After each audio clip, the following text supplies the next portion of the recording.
Hi friends, இது வந்து Sunday எடுத்த ரொட்டீன் தான். பழைய வீட்டில் ஒரு ரேண்டமான ரொட்டீனு. நாங்கள் இது பழைய வீடு கிளிப்பிங்ஸ் தான். லாஸ்ட்டாக வந்து நாங்கள் அந்த வீட்டில் இருந்த கடைசி சண்டே. அதனால் எல்லா ட்ரெஸ்ஸு எல்லாமே துவச்சி எடுத்துகிட்டு போயிடலான்னு சொல்லிட்டு எல்லா துணியும் ஒரு ஒரு லோடாக வந்து போட்டு எடுத்துகிட்டு இருந்தேன் வாஷிங் மிஷினில்.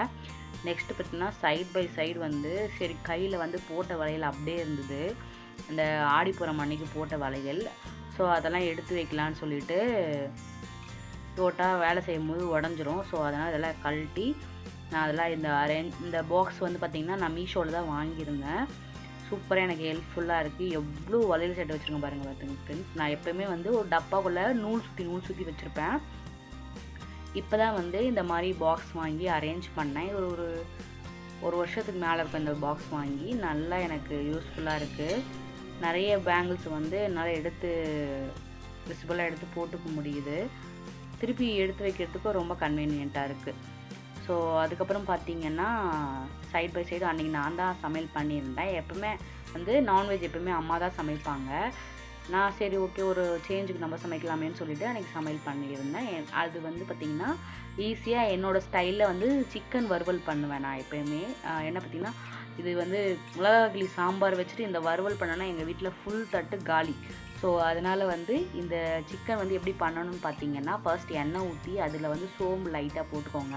ஒரு 1/4 டீஸ்பூன் போட்டுட்டு அதுக்கப்புறம் வந்து வெங்காயம் மட்டும்தான் போடணும். வெங்காயம் ஒரு 2 வெங்காயம் கட் பண்ணி, சின்ன வெங்காயமாக இருந்தால் 2 வெங்காயம் கட் பண்ணிக்கோங்க. கொஞ்சம் பெரிய சைஸ் இருந்தால் ஒரு வெங்காயமே போதும். ஒரு வெங்காயம் போட்டு நல்லா ஒரு பெரட்டிட்டு அதுக்கப்புறம் வந்து சிக்கன் எடுத்து போட்டுக்கலாம். சிக்கன்லேயே தண்ணி வரும் அப்படின்றதுனால சிக்கனில் வந்து நான் தண்ணி எதுவுமே ஊற்றலை. அதிலேருந்து வந்த தண்ணி தான். தண்ணி நல்லா வந்து ஃபில்டராக ஆகிற வரைக்கும் நல்லா வறுத்துடணும்.